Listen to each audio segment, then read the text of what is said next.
পার্টনারের এনার্জি, তোমার পার্টনারের এনার্জি আজকে মর্নিংয়ে।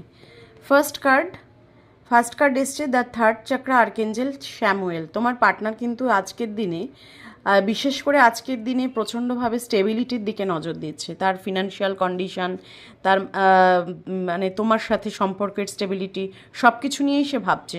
সে মনে করছে তার যদি মানিটারি স্টেবিলিটি হয়, সে যদি ইমোশনালি স্টেবল হয়, তবেই তোমাকে স্টেবিলিটি দিতে পারবে।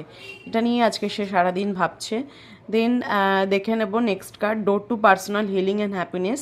সে কিন্তু আজকে নিজের হিলিংয়ের উপর কাজ করছে, যেটা ভালো করলে মন ভালো থাকে সেটার উপর নজর দিচ্ছে এবং চেষ্টা করছে যে নিজেকে হিল করে ঈশ্বরের কাছে সমর্পণ করছে নিজেকে এবং হ্যাপিনেসের জন্য চেষ্টা করছে। যাতে ভাবছে যে অনেক তো হলো স্যাড এনার্জিতে থাকা, এবার একটু আমি হ্যাপি থাকবো, এবার একটু আমি নিজে ভালো থাকবো এবং অন্যকেও ভালো রাখার চেষ্টা করব। সেই জন্য সে হিলিং করছে এবং হ্যাপিনেস অ্যাট্রাক্ট করছে।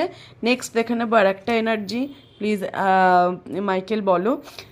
অল টাইড আপ, তার কিন্তু কিছু প্রবলেম আছে ফ্যামিলিতে বা কোনোভাবেই তার একটা প্রবলেম, যেভাবেই হোক আমি দেখতে পাচ্ছি সে বিভিন্ন রকমভাবে বেঁধে রয়েছে কোথাও।